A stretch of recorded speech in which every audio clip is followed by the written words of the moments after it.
Eintök.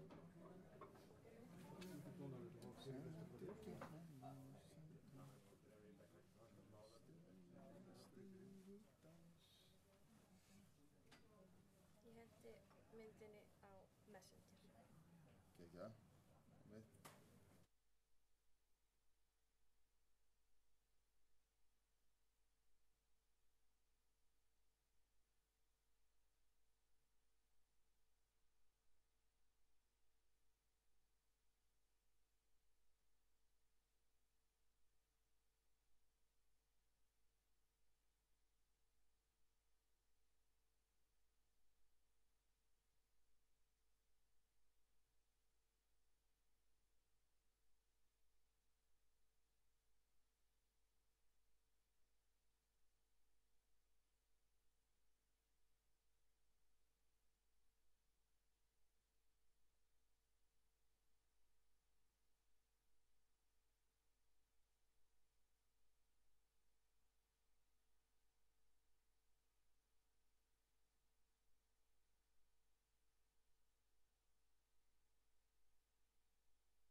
það sko.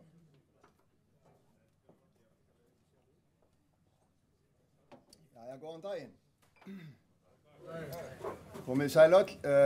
Ég heiti Sigurjón Andrésson, ég er forstöðumaður hérna markaðsmála og forvarna hérna hjá Sjóvá og við hjá Sjóvá og hérna samstarfsaðilum þennan viðburð bjóðum ykkur hjartanlega velkomin hingað á þennan fund. Við ætlum að vera hlusta á 3 erindi og eiga svo smá spjall í lokin, þannig að við tökum spurningar hérna í lokin og veltum upp svona því sem að við höfum viljum spyrja þá sem að flytja hérna þessi 3 erindi. En þessi 3 erindi, góðan daginn, eru Smári Ólafsson, hann frá VFSO ráðgjöf, hann hérna samgönguverkfræðingur, hann ætlar að byrja hjá okkur. Smári ætlar að fjalla öryggi farþega í hópbifreiðum og síðan ætlar hún Karlotta Halldórsdóttir sem verkefnisstjóri forvarna hérna hjá Sjóvá að fjalla skal ég ykkur segja, fyrirlestur sem heitir Í upphafi ferðar og birta þar meðal annars niðurstöður könnunar sem var gerð meðal ykkar, þar sem við spurðum nokkura spurninga og það eru áhugaverðar niðurstöður. Og síðan ætlar Vilborg Magnúsdóttir frá Kynnisferðum, fræðslu og forvarnafulltrúi að flytja hérna erindi sem heitir Breytt hegðun, bætt öryggi. Vilborg okkur hérna hjá Sjóvá góðu kunn, hún starfaði hjá okkur við forvarna og öryggismál hérna í nokkur ár. Við erum í útsendingu á Akureyri og hérna ég var einmitt á Akureyri í gær, það var geysigfallegt og það var blíða. Það víst alltaf gott veður og það var mjög gott veður í gær en það gaman að vera með hérna þeim sem að sitja inn í útibúin okkar þar og að fylgjast með. Þannig að ég ætla bara að bjóða Smára frá VFSO ráðgjöf, samgönguverkfræðingum að koma og hann með kynningu. Smári var nú að segja mér áðan að frá því að hann byrjaði sem kom til landsins með sína menntun að þá hefur heilmikið breyst og þegar hann byrjaði í samgönguverkfræði þá var nú ekki mikið verið að hugsa að taka pláss frá fyrir hjólreiðafólk og slíkt, þannig að það snerist mest einkabílinn en það orðið mikið breyting. Smári, gjörðu svo vel. Takk. Ég reyna að halda mér inn á réttum stað fyrir mækinn. Jú, takk fyrir að leyfa mér að koma. Þetta skemmtilegt að fá að segja frá þessu. Þetta verkefni sem ég að fara að segja frá unnið fyrir rannsóknarstyrk á vegagerðinni og yfirleitt þá fáum við nú aldrei að segja frá því nema á rannsóknarráðstefnu vegagerðarinnar. En þetta nú oft svona lítil verkefni sem snúast mikið bara gagnarýni og þetta verkefni mitt var tvískipt þannig að við vorum að horfa annars vegar á það sem hafði verið mikið í umræðunni nokkrum árum áður sem var að það landsbyggðarvagnar á vegum strætó leyfðu fólki að standa í vögnum og síðan í framhaldi af því bara hvernig slysatíðni almennt og ég ætla nú að fara mjög hratt yfir landsbyggðarvagnarhlutan af því að annars vegar af því ég held að þetta sé ekki hópurinn hérna sem stýrir þeim en svo hins vegar þá eins og ég kem aðeins aftur inn á eftir að þá var í raun og veru voðalega lítið slys í þeim bílum. En þetta verkefni, þetta litla verkefni sem ég er að segja frá núna framhald af öðru verkefni sem var unnið 2013 sem einmitt fjallaði þá áhrif eða erlenda rannsóknir á öryggi standandi farþega í hópferðabílum og skilaði niðurstöðu þá sem var að í þessum erlendu heimildum að þá benti ekki til annars en að það væri að sjálfsögðu öruggara að sitja en að standa í vögnunum af því að þá gastu nota bílbelti. En hitt sem var einmitt svolítið og olli mikill umræðu var það að það benti til þess að það væri líka öruggara að standa í hópferðabílum heldur en að sitja spenntu í belti í einkabíl. Auðvitað þetta eitthvað sem eins og kom fram þá líka erfitt að mæla vegna þess að það kemur yfirleitt ekkert fram. Það hvergi skráð í raun og veru hversu margir standa í svona bílum. Það bara talið inn og þú þarft að fara að para þetta við sætafjölda og allt slíkt þannig að þetta mjög flókið að finna út úr þessu en við ákváðum að gera tilraun með þetta hérna heima og greindum þetta út úr gögnunum sem koma frá Strætó BS. Þá í raun og veru pöruðu við alla ferði sem þeir voru að vaka með hversu margir höfðu farið inn og hversu margir höfðu farið út og hvað væri mörg sæti í vögnunum og annað slíkt. Og fengum út úr því allavega þá hversu oft gerist þetta að það sé staðið í bílunum. En eins og segi þá fer ég hratt yfir þennan hluta og einbeiti mig síðan að gögnunum sem við höfum frá Samgöngustofu slysaskráningu og akstursmagn og annað slíkt sem ég held að sé áhugavert fyrir þennan hóp. En svo ég klári þá standandi farþegahlutana þá í raun og veru niðurstaðan mjög í stuttum máli svo að það algjör undantekning ef það staðið í þessum vögnum utan höfuðborgarsvæðisins. En hins vegar þá staðið í svona vögnum að meðaltali einu sinni í viku. En það þá aðalega á kaflanum upp að Grundarhverfi, upp á Kjalarnesi, frá Mosfellsbæ og upp í Grundarhverfi. Og önnur niðurstaða svo að það ekkert skráð tilvik slys á þessum farþegum. Þá klára ég þann kafla bara. Svona aðeins orðalagi sem ég nota hérna, ég tala bara slys í þessu samhengi ef það eru meiðsli af fólki, annars vil ég bara nota orðið óhapp. Og samantektin á þessum gögnum bendir til þess að það hafi verið slæm þróun. Það að segja ef ég fæ mús einhverstaðar hérna og fæ hann inn á skjáinn. Það ég með einhvern bendil hérna kannski. Næ. Hún hana? Ég sé hana voðalega fínt hérna hjá mér. Verða til hægri hérna á skjáinn. Já. Það það sem sagt síðustu 2 árin hérna, þá sjáið þið mjög augljóslega hoppið hérna á slysagögnunum. Það í sjálfu sér rosalega lítið sérstaklega alvarleg slys en síðan gerist eitthvað hérna 2016 og 17 og ég held að við þurfum ekkert að hugsa langt aftur í tímann til að vita hvað í raun og veru gerist. Það bara heilmikill vöxtur í ferðaþjónustu og akstri. En þetta enga síður eitthvað sem áhugavert og líka það að það heldur áfram hérna seinna árið. Og þannig að við svona í framhaldi af þessu ákváðum að reyna að átta okkur á því hvort að þetta væri þá þróun sem í línuleg í samhengi við fjölda og fjölgun á hópferðabílum eða á ferðamönnum. En hérna það samt mikilvægt sérstaklega á þeim vettvangi sem ég var á rannsóknarráðstefnu Vegagerðarinnar að benda þó á það að þetta eru náttúrulega ofboðslega fá tilvik sérstaklega í samhengi við slysin sem verða í einkabílum. Ég vildi ekki hrópa alveg úlfur fyrir framann alla Vegagerðar toppana því að þetta mjög varhugavert að draga rosalega miklar ályktanir af 2 árum með svona fáum tilvikum. En þetta enga síður eitthvað sem að þannig að ég vildi hafa hérna einkabílinn til samanburðar og líka eins og við sjáum það eftir þá höfum við hann líka í svona prósentulegu samhengi. En þetta kannski glæran sem við ætlum að staldra lengst við á. Því að hér erum við svona búin að ná þessum tölum svolítið í hlutfallslega þróun. Þannig að ef ég reyna að fara hérna yfir þá dökkbláa línan hérna svona þróun umferðarslysa á þessum árum hérna frá 2013 til 2017. Og þetta svona alveg þróun sem hangir mjög vel í saman við bara almenna þróun á umferð. Það aukning aðeins á umferð og það örlítil aukning á slysatíðni. Síðan sjáum við skráða hópferðabíla, það hérna ljósbláa línan. Það hefur greinilega verið meiri aukning í skráningum á hópferðabílum heldur en á einkabílum.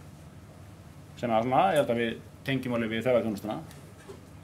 En ef við síðan förum að skoða þróun ferðamanna, þá náttúrulega hún veruleg. Þetta spurningin næstum 200% aukning á ferðamönnum á þessum árum, eitthvað sem við þekkjum úr umræðinni. En síðan kemur þróun slasaðra í hópferðabílum.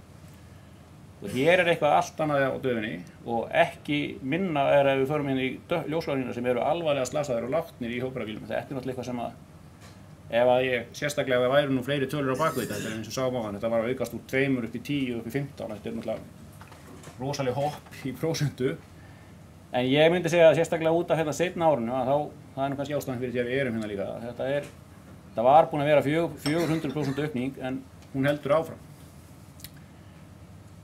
Og þetta eins og sé, þetta miklu meiri aukning heldur en fjöldi ferðamanna eða fjöldi hópferðabíla bendir til. Þannig til að reyna að fara aðeins lengra. Þá fórum við að skoða hvað að valda þessum slysum og hvað eru algengustu orsakir og annað slíkt. Og það sem stendur út úr hérna, þetta þessi veðurtengdu tilvik. Og sérstaklega náttúrulega horfi ég allavega á þennan hérna ökutæki fíkur vegna þess að það þekkt að í helmingi tilfella þegar ökutæki fíkur út af vegi þá verður slys. Og það örugglega ekkert öðruvísi fyrir hópferðabíla. Þetta eitthvað sem við eigum að einblína á. Náttúrulega ekki verra, ekki síður ef að hálka banda svo inn í það líka, þá náttúrulega vindur og hálka myndi ég segja stóri bófinn í þessu. Ég fer ekki yfir það, ég setti ekki glæru en við reyndum að nálgast til að hafa samanburðin við einkabílinn aftur farþegakílómetra, af því það náttúrulega og til að þetta fór svona lítið út fyrir það að það væri eitthvað hrikalega hættulegt að vera í hópferðabílum þegar við lítum á þetta svona, en ég taka það fram að það enga síður þannig að það eru miklu fleiri slys að ekna kílómetra á fólki í einkabílum heldur en í hópferðabílum. Líka síðasta árið. Það hægt að nálgast þetta svona gróflega út frá því hvað hópferðabílar aka langt og hvað líklegt að séu margir í þeim og annað slíkt og sendið yfir á farþegakílómetra og þá enga síður þannig að það öruggara að vera í hópferðabíl. En samantektin í raun og veru mjög stutt hérna. Þetta bara, það engin ekkert alvarleg slys skráð í strætisvagni, hvorki standandi eða sittandi, það bara ekkert slys skráð á þessum árum. Þannig að kannski forðast þeir betur vindinn heldur en ferðaþjónustan, ég veit það ekki. Það miklu meiri hlutfallsleg aukning slysa í hópbifreiðum en ferðamanna. Tekið aftur fram að þetta ára 10 algengustu orsökunum eru vegutengdar og hvort að það eru upplýsingaskortur á ákveðnum svæðum eða hvað það eitthvað sem ég held að ættum að horfa á með Veðurstofu og Vegagerð. Og þetta KSI sem hérna, þetta Killed and Serious Injured, við getum að bera okkur saman við erlendar heimildir og eins og ég segi, það að teknu tilliti til ekinna farþegakílómetra, þá eru færri slys í hópferðabílum en í einkabílum. En þróunin varhugaverð. Þetta hljóta að vera að vinna við korterinu, eða ekki? Má ég spyrja það einu? Já, endilega. Hefur eitthvað tölur farþegafjölda í strætisvögnum móti þessum farþegafjölda sem í þessum hópferðabílum? Ég tók það ekki saman núna. Það kannski kæmi það ekkert óvart út af hverja slasa farði í strætisvögnum. Það kom mér samt óvart að það var ekkert skráð slys. Þeir hafa náttúrulega verið að fjúka aðeins. Það kannski að það miklu færri farþegar í þessum bílum. Það alveg algjörlega. Taka spurningarnar á eftir þannig að við verðum með mæk í sal þannig að það heyrist norður og svona. Já, einmitt. Og þakka þér mig í bíli.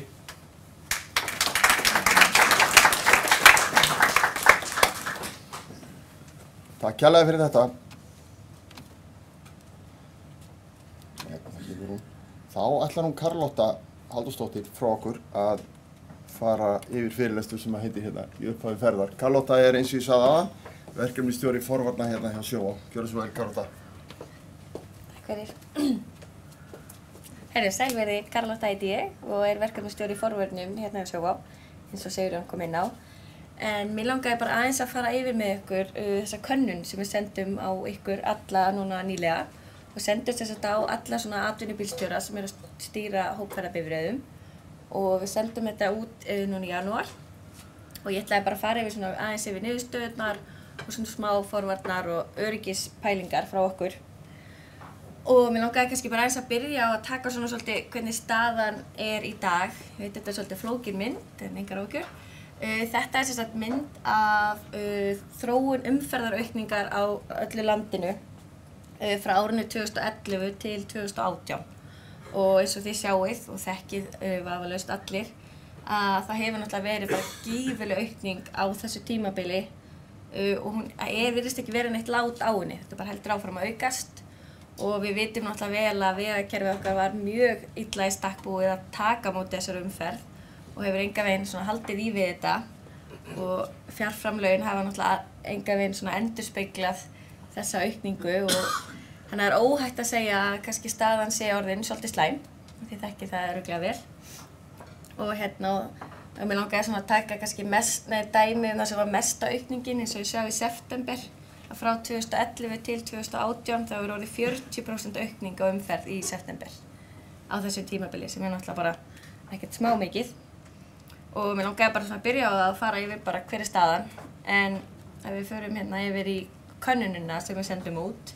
Við sendum hana út hérna í janúar og fengum bara mjög góða svörun. Hún var bæði íslensku, ensku og pólsku.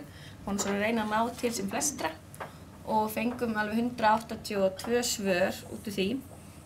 Og þarna vorum við svona, vildum við aðeins fá frá ykkur, ykkar álit á helstu öryggisþáttum eins og hvernig það að undirbúa ykkur fyrir ferðir, hvað sækið upplýsingar veður, hvað eru hættulegustu vegakaflarnir og vildum svona fá beint frá ykkur þessar niðurstöður. Og ég ætla bara að renna yfir svona helsta sem kom út úr henni. Við spurðum sem sagt út í það hvar eru þið að leita upplýsingum færð og veður og já, það var hægt að velja fleiri en einn valmöguleika þess vegna kvarðin upp í 100. En þarna var náttúrulega bara mjög augljóst að flestir eru að fara inn á veður.is og Vegagerðina og þarna náttúrulega hægt að fá bara mjög góðar upplýsingar þessa þætti. En við vitum kannski að það svolítið flókið. Þetta fara inn á 3 kort inn á veður.is og eitthvað svipað á Vegagerðinni og okkur finnst með hvað þetta mikilvægt eins og Smári kom inn á að helstu orsakir slysa má tengja við veður og færð og þá finnst manni einhvern veginn að þetta ætti að vera svona einfaldara og aðgengilegra og við hjá Sjóvá erum svona að skoða í samstarfi við Landsbjörgu hvort þessi ekki hægt að búa til bara eitt kort sem kallar fram allar þessar upplýsingar. Það vonandi verður sú lausn til einhvern á næstunni og já, svo spurðum við líka út í vegakerfið. Okkur fannst það náttúrulega mjög mikilvægur punktur og hvað þarf helst að laga. Það er ekki margt sem kemur á óvart þarna. Flestir sögðu náttúrulega að þurfti að lagfæra vegina og svo líka að útrýma einbreiðum brúm og mér svona kannski ljósið inn í skeiðina atburða sem varð alvarlegt slys á einbreiðri brú á Suðurlandi. Þá vonum við að stjórnvöld setji þetta í meiri forgang núna heldur en það hefur verið. Já. Við spurðum líka út í hvar eru hættulegustu vegakaflarnir og eins og ég segi það var ekki margt sem kom á óvart þarna heldur en það sem var skorað hæst var auðvitað Suðurlandið. Við vitum náttúrulega að það mjög mikil umferð á þessum kafla þannig að sérstaklega á stórum bílum þannig að það kannski kemur ekkert mjög óvart. Svo vorum við líka með Gullahringinn, auðvitað það partur á Suðurlandi en mjög margir sem tiltóku það sérstaklega og mikil umferð af hópbifreiðum þarna og ástandið oft mjög kaótískt. Svo vorum við líka með Reykjanesbraut. Þarna voru flestir svona að taka fram að þetta væri einbreiði kaflinn í Hafnarfirði og að álverinu. Þetta kom heldur kannski ekki mjög óvart Vestfirðir. Við vitum alltaf að það er ekkert mjög gaman að þræða vegina þar. Og svo voru fleiri staðir sem voru að skora hátt. Það voru Austfirðir, Snæfellsnes og Kjalarnes. Þetta var svona sem var að koma einna vest út samkvæmt ykkur. Og svo spurðum við út í þetta og við vildum svolítið vita hver það sem að taka ákvörðun að hvort þeir farið í ferð ef aðstæður eru eitthvað tvísýnar. Okkur fannst svolítið mikilvægt að fá upp þennan punkt af því þarna getur skapað svona kannski tvenns konar vandi ef hægt að segja. Af því annars vegar það sé of mikil pressa á ykkur að fara út ef veðuraðstæður eru slæmar. Og svo það líka hins vegar að ef eru kannski með bílstjóra sem þekkja ekki vel til að þeir séu kannski að fara út í aðstæður sem þeir ættu ekki að vera að fara út í. Þannig að okkur fannst mikilvægt að þarna ríki bara jafnvægi, að vinnuveitandi sé að fylgjast vel með þessu og leggja áherslu á þetta því eins og kom fram í könnunni og Smára þá náttúrulega skiptir veðri alveg gífurlega miklu máli og þið þekkið það væntanlega öll. Og hérna var kannski svolítið hátt hlutfall sem segist ekki taka sjálfur ákvörðun. Það var þarna 34%. En vonum bara að það sé vel farið með þessar ákvarðanir og vel fylgst með hálfu vinnuveitenda. Svo spurðum við líka út í hvort að þið verða að upplýsa farþega að sé bílbeltaskylda á Íslandi og mér finnst þetta alveg ótrúlega jákvæð mynd. Við verðum að sjá að það er bara næstu því allir sem að fara yfir með farþegunum í hvert skipti að það sé bílbeltaskylda og sárafáir sem gera það ekki. Og já, en þá kannski hugsa maður svolítið að samt ennþá svolítið hátt hlutfall farþega sem notar ekki bílbelti. Og þá þurfum við kannski svolítið að fara að skoða eitthvað svona áhrifaríkari leiðir, hvernig náum við til þessa hóps. og þá kannski vildi maður sjá fleiri sem eru kannski að ganga á milli í upphafi ferðar og minna á bílbeltin.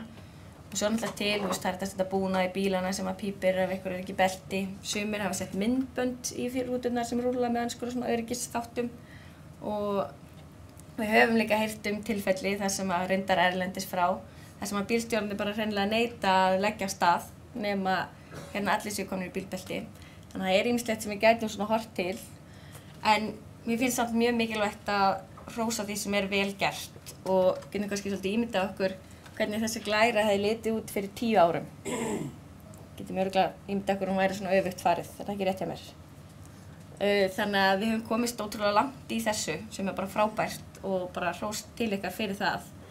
En alltaf hægt að gera betur auðvitað og eitthvað sem við viljum gera því að bílbelti náttúrulega svona mikilvægasti öryggisþátturinn fyrir farþega þegar það verður slys. En já, mér langaði kannski að spyrja ykkur, hvað var ég og kannski fá bara svör við því á eftir að hver er ykkar tilfinning hlutfall þeirra sem að nota bílbeltin og hvort kannski að sé ykkur á þjóðir sem eru verri en aðrar bara sem hjálpar okkur í svona forvarnastarfinu að ná til þeirra. Þannig að ég fæ það kannski frá okkur eftir. Svo spurðum við þetta, hvort að ástand á öryggisbúnaðar bílsins væri kannað reglulega og mér finnst þetta líka bara ótrúlega jákvætt að sjá að það er bara langflestir að svara því að það sé mjög oft yfirfarið og þetta sýnir kannski bara að það eru eiginlega allir hérna inni að sinna þessum öryggis- og forvarnarmálum bara ótrúlega vel og þannig að bara spurningum, hvað við getum gert betur og ennþá betur. Þannig ég held að niðurstaðan úr þessari könnun hafi bara hreinlega verið svo að við séum að standa okkur vel, eða þið, og eru á góðri vegferð. Þannig að mér finnst bara að ég ætti að halda áfram þessari braut, en samt að við séum að kannski gera ennþá betur. Séum ekki að sætta okkur við að það sé fjölgun á slysum, eins og Smári kom inn á áðan. Það er fjölgun umfram fjölgun ferðamanna og já. En mér langar að renna yfir eitt í viðbót líka og það er sem sagt hver er raunverulega kostnaður við tjón og ég ætla að taka svona 2 dæmi fyrir ykkur. Ég ímynda mér að þið séu svolítið þegar ég lendi í tjóni að bara skrifa skýrslu og svo eitthvað annað sem tekur við. Þannig að langaði bara svona aðeins að sýna ykkur hvað er á bakvið. Og hérna eru 2 dæmi útavækstur og annað þar sem að slysa fólki og hins vegar ekki. Ég ætla að taka fram myndirnar tengjast ekki beint, þá valdi þær bara. Hérna vorum við með útavækstur, ekkert slysa fólki, bara minni háttar atvik, flutningskostnaður 300.000, viðgerðarkostnaður á bíl 2 milljónir, annar kostnaður 200.000. En hérna vorum við samtalstjón upp á 2,6 milljónir og þetta væri bara minni háttar atvik. Og þetta er náttúrulega bara svona smáræði með þegar það slys á fólki. Hérna vorum við með dæmi sem var alvarlegt slys á fólki. Þar flutningskostnaður 900.000, viðgerð á bíl 12 milljónir, annar kostnaður 300 og svo þetta sem náttúrulega tikkar hæst sem er sjúkrakostnaður og slysabætur. Og ég ætla að taka fram að þetta eru kannski tölur sem eru ennþá í áætlun, þannig að þetta getur breyst, það getur náttúrulega tekið mörg ár að leiða svona ganga frá svona slysum. En þannig að þetta slys í dag stendur í 128 milljónum. Og náttúrulega miklar upphæðir, en það er samt sem að vera minnsta áhugjefnið okkar. Af því að það sem við höfum mestar áhyggjur af er þetta. Því á bak við þetta slys erum við með 17 slasaða aðila. Þannig að langaði svona kannski aðalega bara koma inn á það að það er til ótrúlega mikils að vinna. Ef við erum að reyna að draga úr ökutækjatjónum. Af því að þarna hefði verið kannski mögulega ykkur er ekki í belti. En þannig að niðurstaðan sé svolítið bara að við séum að fara varlega og þið séu svona huga að þessum öryggisþáttum sem að tengist ykkur eins og hvíldartímanum. Að séu ekki að láta undan pressu að fara út þegar aðstæður eru slæmar. Þetta vil ég leggja kannski sérstaklega áherslu á þennan punkt, að þið séu ekki að láta símann trufla ykkur undir stýri. Líka þetta hvar þið eru að leggja, það sé ekki verið að hleypa farþegum út í hættulegum aðstæðum, á þjóðveginum eða eitthvað slíkt. Og þetta líka, við fáum þetta svolítið að ef það snjór eða hálka úti að þessi að passa bara að tröppurnar séu ekki hálar. Og svo kannski langaði mig enda bara á að það getur verið mikil áskorun að breyta öryggismenningu innan fyrirtækja og þið þekkið það kannski. En það skiptir rosalega miklu máli að allir taki þátt og allir séu með. Og mér langar að taka eitt dæmi fyrirtæki sem ég heimsótti nýlega og gerði þetta rosalega vel og það er hérna Samskip. Þeir eru nú ekki í ólíkum rekstri og þið. Og þeir fóru í öryggisátak hjá sér í fyrra. Þeir voru búin að lenda í mikið af tjónum og þeir settu sér markmið að draga úr tjónum 50%. Það var alltaf rosalega háleitt markmið á einu ári og þeir gerðu bara gott betur og í fyrra náðu þeir tjónu niður 80% sem var bara ótrúlegur árangur og það var bara ótrúlega samstillt átak. Þeir settu rosalega miklu vinnu í þetta. Við notuðu svona hugmyndafræði sem heitir 4DX og voru sem sagt bara að vinna vel með bílstjórunum, fengu tilkynningar hættulegar aðstæður og atvik. Aðstæður voru skoðaðar, leita úrbóta og svo voru þeir með þessa vikulega fundi, takast af markmiðinu, umræður á milli bílstjóra og náðu þannig þessum frábæra árangri. Þannig að mér langaði bara svona að benda á eitt dæmi þar sem var bara ótrúlega vel gert og vel staðið að þessu og náttúrulega eitthvað sem er í svona svipuðum rekstri og þið. Annars ætlaði ég nú ekki að hafa þetta lengra í dag, þannig að ég segi bara takk hérlega fyrir.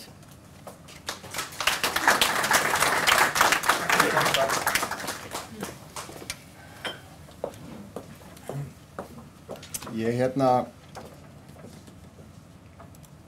fór í bíltúr á laugardaginn, eins og ég ger svo oft. Og ég fór og keyrði gullna hringinn. Ég fer nú ekki oft gullna hringinn. Ég svona reyni að stefna annað og fer nú oftar eitthvað upp á hálendið. En það var mjög fallegt veður, ekki því ég laðar af staða en þegar ég var búinn að keyra hérna Þingvallaveginn og áður en ég var komin á Þingvöllum þá var ég búinn að draga upp 2 bíla sem fóru svona aðeins út í kant og ætluðu að skoða sig eitthvað á þessum furðulegu útskotum sem eru þarna. Og þegar maður kemur að þessum útskotum og það var eins og einn ferðamaður stoppi og þá bara stoppa hinir og þó sé eiginlega ekki neitt eða okkur finnst ekki neitt vera þarna. Og annar bílinn sem ég dró upp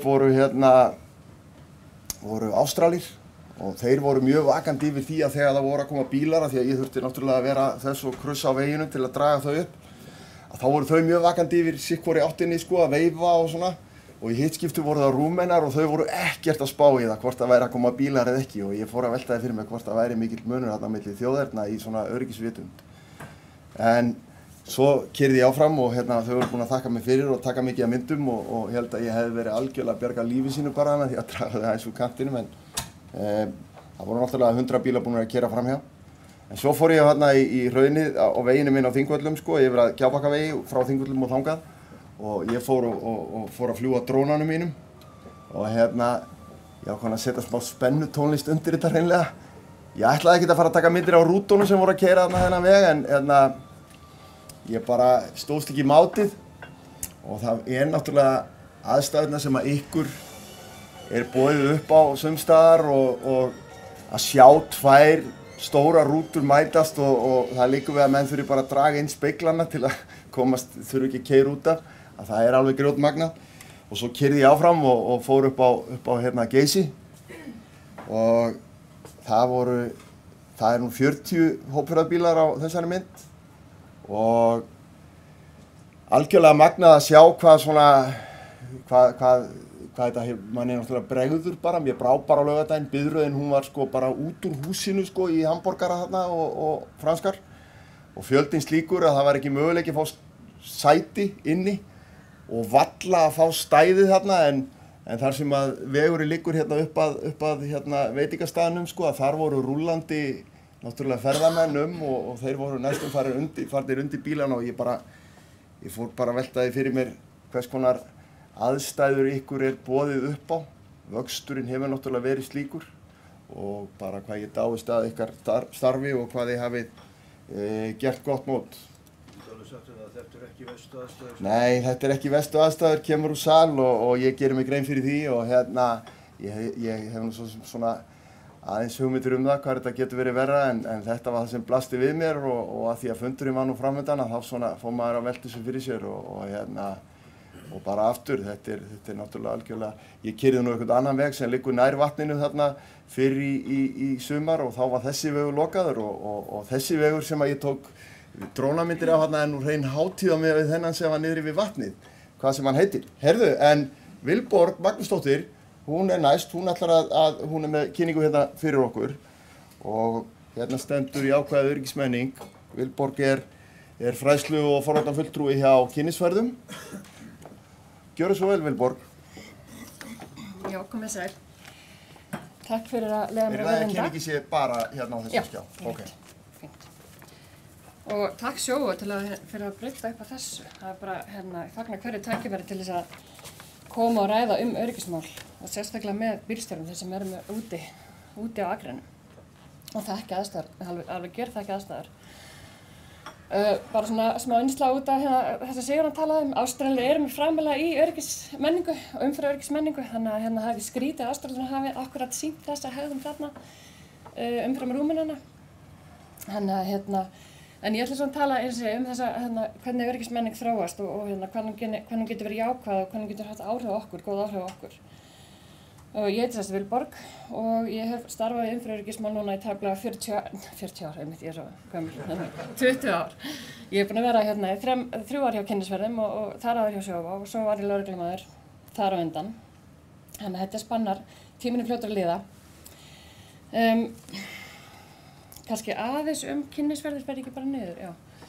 Þið kannski þekkja okkur auðvitað, rótgróðu ferðaþjónustufyrirtæki sem búið að vera á ferðinni síðan 1968. Og við erum með þessar helstu ferðir, það er Flæbusinn, Bláa lónið, ýmsar dagsferðir í boði, sérakstur og hópar, svo erum við með hópan Hóp-Off hérna í Reykjavík og Iceland on your own á sumrin og svo erum við með bílalegu og verktakar fyrir strætó og BS. Þannig að það er ýmislegt að gera á stórum stað og starfsmennir eru þetta hátt í 500 og fara yfir það á sumrin og geta farið yfir það. Nú, þegar við erum að tala þessa öryggismenningu, þá er ágætt að þér að tala þetta á svona ýmsan hátt. Og í dag ætlum við svolítið að einblína á okkar svona athöfn og atferli og mannlega hegðun. Og ég hef svolítið verið að skoða þetta út frá sálfræðinni og svona út frá þessu atferlismiða öryggi. Og þetta er svona kannski þrískiptingin á örygginu sjálfu. Við erum með þetta lög og reglur, við erum með vinnureglur. Og við erum með eða gæðavottanir eða annað, eða svona, hvað segja, lög og reglur og annað sem sett í eitthvað skjal þar sem að setur hegðuninni ákveðna skorður eða setur hegðuninni ákveðna farveg. Og þessu þurfum við að vinna eftir. Síðan erum við með ýmsan tækjabúnað eða svona þetta hlutlæga, þennan búnað sem við þurfum að nota.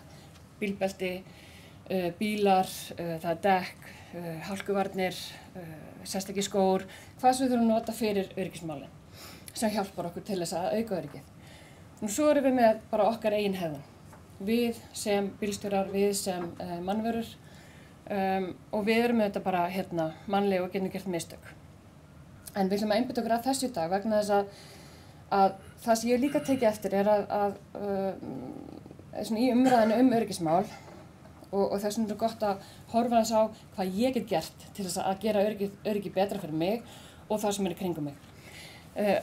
Ekki síst vegna þess að við höfum þetta bara svo miklu meira áhrif á hvert annað heldur en að gerum okkur nokkuð grein fyrir. Þetta er svona krafti fjöldans. Við erum ofsalega miklar hópsálir og við höfum bara mikil áhrif á hvert annað. Og þetta á við foreldra og börn, kennarar, nemendur, þjálfarar, iðkendur, þetta er alls staðar til. Þannig og ekki síst líka að horfa út frá eigin hegðun að það er bara hvað get ég gert. Þannig að ég stjórna mér, ég stýri auðvitað ekki vegagerðinni eða ég get ekki haft áhrif á vegakerfið. Þannig að það er ekki að fara að breytast á morgun. Þannig að hvernig hegða ég mér í kringum það sem að mér er boðið upp á út á þessum vegum. Annað líka sem að mér er líka mikilvægt í þessum öryggismálum að það er að við okkur dettum svolítið í þetta að horfa á slysatíðnina, tjónatíðni og annað og fyrir að tengja þetta við fjölda ferðamanna, fjölda starfsmanna, fjölda bíla, fjölda ekna kílómetra og svo framvegis. Og þá fáum við alltaf slysatíðni upp á 0,0 eitthvað. Hún er í rauninni eðli sinni lág. Slys gerast bara stundum, þau gerast ekki alltaf, við getum hegðað okkur á óöruggan hátt og það gerist ekki neitt. Þannig að þetta er líka svona umhugsunarefni. Þess vegna þurfum við svolítið að horfa á þetta líka út frá okkur, hvað getum við gert til þess að gera okkur betri. og það kannski líka þetta, því ég heyri þetta svo oft líka, það svona, þetta hefur alltaf verið svona aldrei neitt gerst. Það getur vel verið, eins og segi, við getum verið óörugg í mörg ár á þess að nokkuð gerist. Þannig að þannig er það. Það er svona kannski að segja þetta, hvað getum við gert, hver er ykkar öryggispúls, hvar liggur hann frá degi til dags, í því sem við gerum bara hverju skrefi fyrir sig. Hvernig getum við gert okkar vinnustað og okkur sjálf að bara betri mönnum og betri einstaklingum. Það þarf að huga að þessu örygginu í hverju skrefi. Það er líka þetta sem að kannski svona, þegar maður talar öryggismál, hvernig er þetta komið inn í blóðrásina? Það er að segja, hvernig erum við erum hætt að hugsa í rauninni, þetta er rosa mikil vani, að við gerum bara það sem er öruggt. Ég er bara að spenna með beltið. Og ég hugsa ekki eins og það. Þá er það svolítið svona komið upp í vana og komið inn í svona jákvæð öryggismenning, komið í blóðrásina.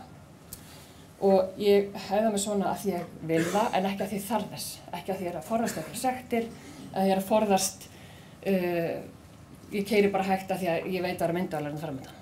Ég keyri hægt vegna þess, eða á réttum hraða, hvernig sem er að orða það, að því að ég veit að það er öruggar fyrir mig og mína farþega. Þetta er svona pæling í þessu líka. Þannig að það er svolítið svona líka, hegðunin svolítið svona getur komið upp með okkur líka. Ef ég nota ekki alltaf bílbelti, þá svona gefur það mér vísbendingu, ef ég sé fólk sem notar ekki bílbelti, þá gefur það mér vísbendingu að það er ekki komið upp í vana og það er ekki að hugsa öryggið sem slíkt. Þetta hefur svona verið skilgreiningin á öryggismenningunni, það er svona þessi sameiginlegu gildi og viðhorf, tilfinningar og skynni sem við höfum á okkar aðstæðum og okkar umhverfi. Mér finnst þetta ótrúlega leiðinleg skilgreining vegna þess að það koma jafnmargar túlkanir á henni eins og við erum mörg hér inni. Þetta er henni svona mjög huglegt. Þess vegna þurfum við að horfa á hvað við gerum frá degi til dags. Það að spenna sig bílbelti, það er henni athöfn. Það að keyra ákveðnum hraða, það er athöfn. Og það að segja viðskiptum að fara í bílbelti, það er athöfn. Og þetta getum við svona mælt. Og þetta getum við svolítið svona tekið til okkar og skoða þetta á hverjum degi, hvort að við framkvæmum þetta í hvert sinn sem við förum af stað. Þannig að ég segi skemmtilega að segja þetta. Menningin er það sem við gerum og það sem við segjum. Raunverulega. Það er einfaldara að horfa á þannig. Og það er líka miklu hlutlægara og svona verður meira svona sameiginlegur skilningur á því hvað öryggi er. Og í kannski þessari allri umræðu og í tengslu við þróunina á menningunni og hvernig við höfum, hvernig menningin þróast út frá lögum og reglum og okkur settar eitthvað skorður. Og þá er gott að taka dæmi af bílbeltaskylduna þegar hún var innleidd og umræðinu á Alþingi þegar það var innleitt kringum 1980. Það átti að setja bílbeltaskylduna í lög. Kannski eru einhver sem muna eftir því, ég er svo ung, ég man það ekki. En þetta var rifið upp í blaðagrein hjá Ómari Ragnarssoni, með Ómari Ragnarssoni 2016. Og þar kom fram, var hann að segja frá því, ég verður ekki kynnt með þessi þingskjöl. En þar voru svona ótrúlega sögur sem fólk talaði Það var þetta tekur alltaf langan tíma að spenna svo bílbeltið. Við erum bara með sérstaka vegi á Íslandi. Hvað ég að gera ef ég lendi í útavakstri? Ég get ekki kasta mér út úr bílnum. Ég er bara föst í beltinu. Og það bara var efast erlendar rannsóknarskýrslur á því að beltin bjargi mannslífum. Þetta gæti bara ekkert verið svona hérna í Íslandi. En hvar eru komin í dag? Það dettur engum í hug að segja þetta. Við vitum að beltin bjarga, ekki satt. Og þetta er svona dæmi hvernig öryggismenningin þróast vegna þess að hún sett í lög. Það er einhver hegðun sett í lög og hún er fengin fram með þetta refsingu með því að sekt okkur fyrir að nota ekki bílbelti. En hvað gerir svo? Hugsunin breytist, hegðunin, viðhorfið breytist og þannig er þetta með flest í okkar lífi. Við breytum athöfnum, hegðun og svo kemur viðhorfið. Og þetta er svona lýsandi dæmi hvernig í rauninni öryggismenningin þróast. Fyrsta stigið er þetta að svona vanþróuð öryggismenning, það er þetta að bregðast við slysum á óhappum. Svona kylfa eða látið ráða kasti. Ég bara fer af stað, þetta bara hlýtur að reddast. Við bara slys gerast bara, þið vitið. Við vitum það núna og það er miklu meira svona umræðan í öryggismálum í dag að við getum haft heilmikið þetta að segja. Við getum haft heilmikið áhrif á þetta og við eigum að gera það líka. Bara ekki hika við það. Þannig erum við svona svolítið að ganga veginn, hann á öryggisveg. Þegar öryggismenningin er komin að stig 2, þá erum við fann að sjá meira skuldbindningu starfsmanna og stjórnenda. Það er farið að hugsa meira öryggismál, við vitum meira hvað er að gerast, hvað veldur slysum. Fólk er jafnvel farið að tilkynna meira næstu því slys og hættulegar aðstæður og svo framvegis. Og svo erum við komin út í enda sem er svona æskilegasta þróunin og þar sem við viljum vera. Og það er rauninni þetta, að þetta byggir á samvinnu allra. Og þetta er þvert og niður skipuritið í fyrirtækjum. Og þetta er samvinna allra. Og við eigum þá þetta samtal öryggismál. Það er að segja að bara brydda upp að það kaffistofunni. Jafnvel að og það er svona viðurkennt að við getum talað við hvert annað.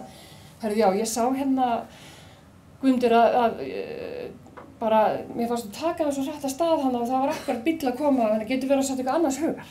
Eitthvað svona, ekki þannig að við sem að fara í ásakanir á fólk. Heldur meira bara, getum við verið einhvern veginn öruggari? Hvernig eru aðstæðurnar öruggari? Hvað getum við gert?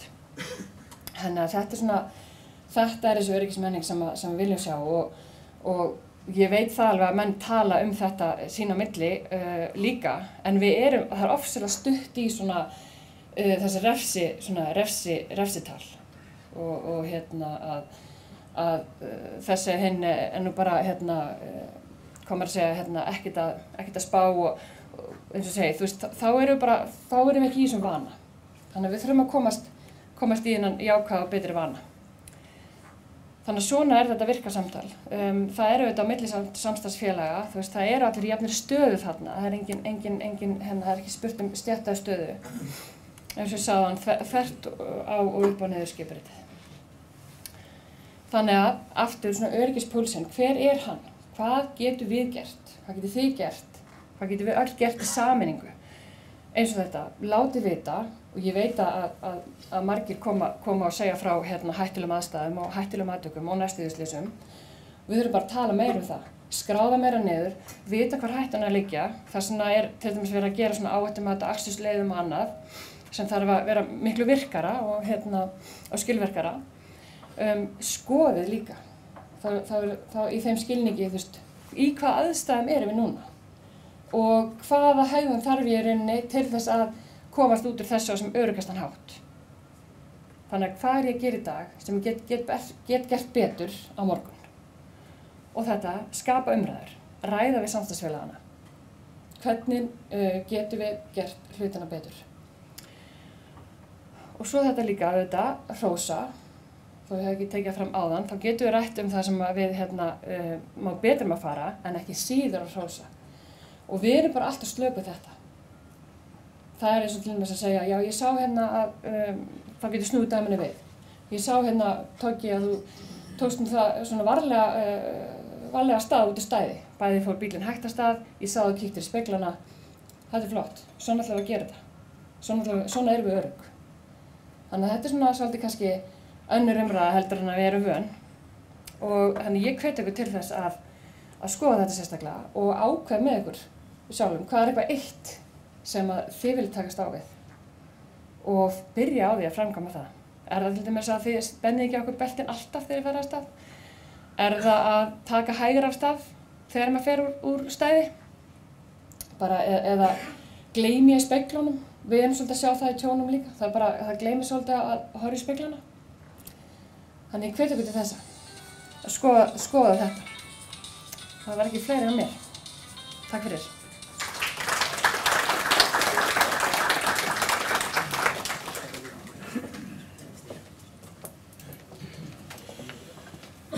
Þetta er áhugavert, mjög áhugavert. Takk fyrir þetta kærlega. Talandi öryggismenningu, þá eins og ég sagði ykkur áðan, þá var ég á Akureyri í gær og ætla aftur að segja í útsendingunni halló við fólki sem situr í útibúin okkar fyrir norðan. Það fer volandi vel ykkur í góðra vinahópi. En við vorum á Akureyri í gær, vorum að vinna og svo fórum við í hádegismat á hótelinu og það voru það Það var hérna fyrir utan var svona armavél eða svona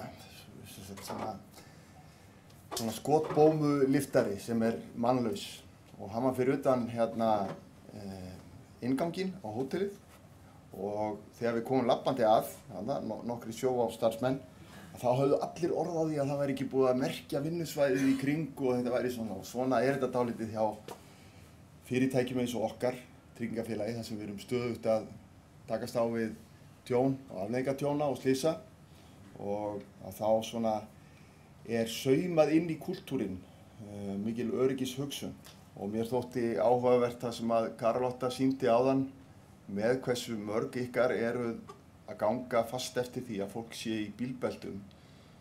Mér finnst það glæsilegur árangur og talsverð svona breyting eflaust. En við ætlum að taka nokkra spurningar og við langar mikið til þess að biðja þá sem að voru hérna með fyrirlestra, Vilborgu og ykkur að koma upp og ég ætla að labba hérna með mækinn og svo að allir heyri í okkur og þá skulum við, ég ætla ekki að taka þennan, ég ætla að taka þennan hér. Svo allir heyri í okkur og þá hérna bið ég ykkur að tala hérna nær þessum hérna mæk. Þessi hérna bara í kerfinu. Þannig að hérna hafið þið einhverja spurningar sem tengjast fyrirlestrunum eða réttið þið bara upp hönd. Heyrðu, þá ætla ég að byrja bara. Í erindi þínu fórstu aðeins inn á svona þessar orsakir og þar kom veðrið mjög sterkt fram. Hvað geturðu sagt okkur meir það? Er það svona afgerandi faktor í þessum slysum? Ég myndi ætla það að vera bara áhugavert að heyra hvað fólki hér segir. Af því að ég veit sjálfur að það hefur verið farið fram á fleiri kviðumæla frá Vegagerðinni og hefur gengið eitthvað hægt og eins og ég skilja þá þetta smápeningur í þessu samhengi. Allavega í samhengi við slysakostnaða sem að bæði og ég held að samfélagslegi slysakostnaðin sem metin á 700 milljónir sem þannig að 120 eitthvað kannski ykkar kostnaður. Ég held að 700 milljónir sem samfélagslega kostnaður við alvarleg slys eða dauðaslys. En ég held að það væri mjög áhugavert að heyra hérna hvort að það sé ekki hvort að það væri ekki mikið hjálp í því að hafa fleiri vindmæla, kviðumæla. Þannig að þau sé ekki alltaf þegar að bíllegu fór ekki út af þá sé þetta var nú fyrsta kviðan sem fór yfir mörkin. Hvað segir salurinn þetta? Hér spurning úr sal. Já, kannski bara sem svar fyrir þessu að mínum mati persónulega finnst mér kannski vera nóg af vindmælum. Ég myndi frekar setja út á annað, það viðhald á vegum. Og sérstaklega núna þegar það hláka allavega hérna fyrir sunnan, þetta íshella, ég var að labba hingað áðan, þetta lífshættulegt bara að labba, og það þýðir ekkert að mæla vindinn þegar veginum ekki nóg vel ruddur. Þannig að ísinn bara í burtu og kannski þess vegna salta, sanda, svona hluti. Þetta finnst mér mikilvægri. Þannig að það vita viðhaldið. Hvað segir þú, Vilborg, með svona veðrið og flotastjórnun þegar verið að stjórna svona flota og eru nægilega að greina góðar upplýsingar fyrir ykkur og ykkar ökufólk til þess að taka ákvörðun hvort að fara af stað eða ekki? Já, ég held að það sem við eigum til núna og náttúrulega það sem kemur frá Vegagerðinni og Vegapunkturinn og annað og reynsla aukamanna, þetta kemur allt saman í þessu ákvörðunartöku. Þannig að já, ég held að vissulega, ég myndi alveg vilja fjölga vindmælum. Af því ég held að séu kviðustæðir þar sem er ekki mælar. En ég held að við höfum ágætis upplýsingar til að taka þessu ákvörðun. Okay. Þetta bara spurning að framkoma. Það bara þannig. Spurning, gjörðu svo vel. Ég myndi vilja beina spurningur bara til þín sem starfsmanns Sjóvá. Þið að lána barnabílstóla í venjulega bíla. Við erum með hjá Reykjavík-Setsin með barnabílstóla sem við erum að lána í rúturnar hjá okkur. Það hins vegar svo þröngt á milli sæta og erum við þó með mjög gott bíl á milli sæta með marga aðra. Þau eru ill framkvæmlegir. Getið þið til dæmis verið með kolla sem þið getið bara hreinlega að skaffa rútufélagunum fyrir ykkar fólk? Þetta mjög góð spurning og þetta vandamál sem við þekkjum ágætlega. Það að segja bílstólar eru margir hverjir mjög fyrirferðamiklir og ekki bara í rútum heldur líka jafnvel í sæmilega stórum bílum. Og ég tala nú ekki þegar að börn eru svona alltaf kannski 30 ára aldri og gert að snúa öfugt með við akstursstefnu. Og við erum bara með 2 puntabelti í bílum. Já, þeir eru með 2 puntabelti einmitt. Þessi stólar eru fyrir 30. Hárrétt. Og þetta bara mikið vandamál og það þarf að kynna sig vel. Mér ekki alveg kunnugt hvaða lausnir eru í boði þarna. Við fórum út úr á sínu tíma, við hjá Sjóvá fórum út úr svona þessari bílstólaleigu. Við vorum með leigu á stólum en þegar stólar voru að koma inn sem höfðu verið í útleigu, þá vorum við einfallega hrædd að lána það út aftur og við í raun og veru dróum okkur út úr því og erum eingöngu að veita afslætt í dag. En við gerum talsvert af því, bæði með ykkur og með öðrum viðskiptamönnum hérna hjá okkur, bílalegum og öðrum, að útvega þeim stóla. Og þetta tekur mikinn tíma og það þarf talsvert mikla þekkingu til að festa þessa stóla. Kollarnir eru mjög þægilegir. Og kollarnir eru mjög góðir og já. En þá þarf barnið líka að vera komið yfir ákveðna hæð. Sigurður. En við getum hérna, gjörðu svo vel Karlóta. Já, ég ætlaði bara að því þú ert að tala kollana, það sem sagt í rauninni bannað að nota það og eftir einhver ár megum við ekki lengur eins og framleiða þessar sem eru ekki með stuðning við bakið. Þannig að í rauninni væri það ekki hentuglaust núna af því að þeir geta skotist undan barninu, þannig að það í rauninni má ekki nota það lengur. Og það eru til stólar hjá Olive Oliver sem eru fyrirtækjabandabelti, eða sérst eru prófaðir fyrirtækjabandabelti, 2 og 3 bandabelti. En þau eru alltaf fyrir börn eldri en 1 árs. Já, ég held að aðalvandamáli sé einmitt unga börnin sem þurfa að snúa öfugt. Þannig að spurning hvernig það leyst. Spurning, já, einmitt. Fleiri spurningar?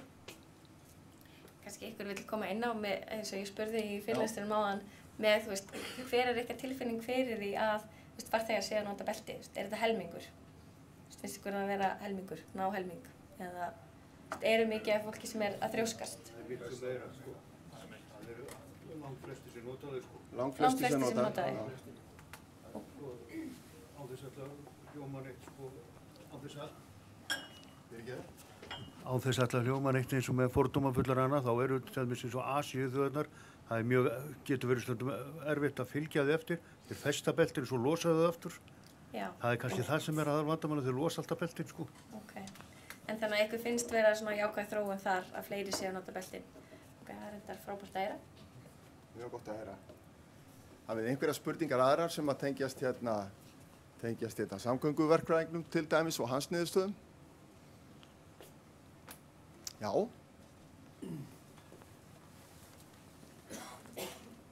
Mér fannst það líka gott sem kom þarna fram aðstæður, sem sagt í veðurfarslega aðstæður sem hljóta nú vera ábyggilega versta sem við lendum í, það hálkan og vindurinn. Og sem sagt hver á að taka ábyrgði svona hvenær á maður að leggja af stað og hvenær maður ekki.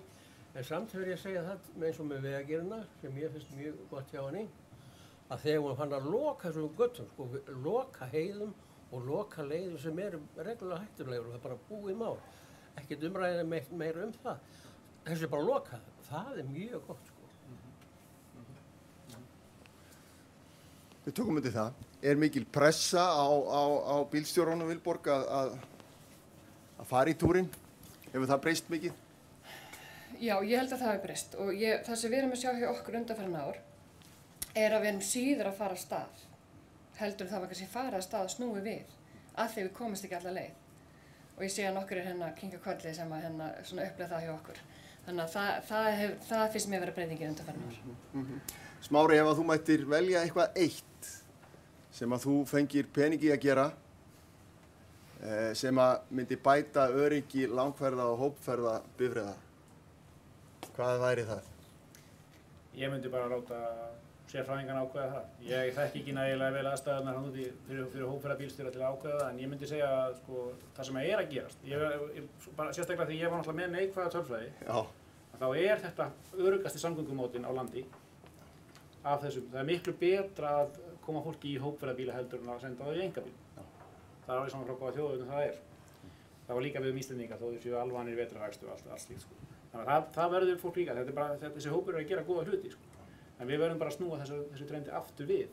Þannig að þetta sé ekki áfram á uppleið og það held ég að við séum að gera. Og ég held einmitt það sem kom fram í náðan að loka heiðum og hjálpa létta þrýstingin af þeim þá, þú veist, náttúrulega ekkert auðvelt að segja fólkinu ef þið komist ekki í flugi, það er allt úr slæmt veður. Ég meina, það vill lengi standa frammi fyrir þannig hóp, ég skil það vel. En hversu oft það gerist að það sé þannig, það þekki ég ekki, sko. En ég held að þetta sé bara á góðri leið og sérstaklega ef þeir segja að það sé, upplýsingarnar séu að koma á framfæri en hálka og vindur er eitthvað sem er ekkert auðvelt að setja í sama kort og koma upplýsingum á framfæri það kemur þá reynslan ykkar inn líka. Með þennan fund hérna þá held ég að þetta sé á góðri leið. Hér er spurning, gjör svo vel. Það er kannski ekki beint spurning, en er það ekki oftast þannig að bílstjórinn hefur alltaf loka ákvörðunum, sko? Fer ég eða fer ég ekki? Hefur hann ekki vald til að segja ég fer ekki, sko? Þó segja einhvers þrýstingur á að við verðum að komast þarna í Jökulsárlóni eða við verðum að komast þarna og vera þarna, þá hljótum við allt með samráði við, kannski við menn fyrirtækisins, en við erum náttúrulega sjálfur á staðinu sem við erum að glíma við, sko. Er það ekki rétt? Er það ekki við bílstjórar sjálfur sem að hafa seinast orðið? Ef ég kannski má koma inn í þetta, það er, ég myndi segja já, þannig að þess að samkvæmt bara lögum og öðru, þá í rauninni væri þetta svona viðmiðið og er þannig. Og menn hafa þetta alveg sagt, nei, við ætlum ekki að fara lengra, það er bara óábyrgt. Og það er þá bara þannig og mennum snúið við. Og líka kannski þá er þetta samtal sem við eigum innan vinnustæðarins, að það er ekki einhvern veginn last þó að maður fari ekki af stað, skiljið. Ég hef alveg heyrt sögur frá því gamla daga, menn voru bara hvað þetta er ekkert, maður bara ákjarnar bara tímunum saman og hvíldi sig ekki neitt og þú veist, það er svona þessar sögur síðan hérna í den, þetta er bara breyttir tímar. Bæði vinnuvernd og öryggismál okkar allra. Það er við sem berum ábyrgðina, það ekki? Jú, ég meina það ég bara man ekki eftir neitt dómsmáli en það er vissulega þannig samkvæmt lögum. Það er klárlega þannig að ábyrgðin er í það minnsta mjög mikil og við hjá Sjóvá okkur langar til þess að þakka ykkur kærlega fyrir komuna. Það var gaman að fá að eiga við ykkur orð og heyra aðeins í ykkur. Endilega, fyrirgefðu?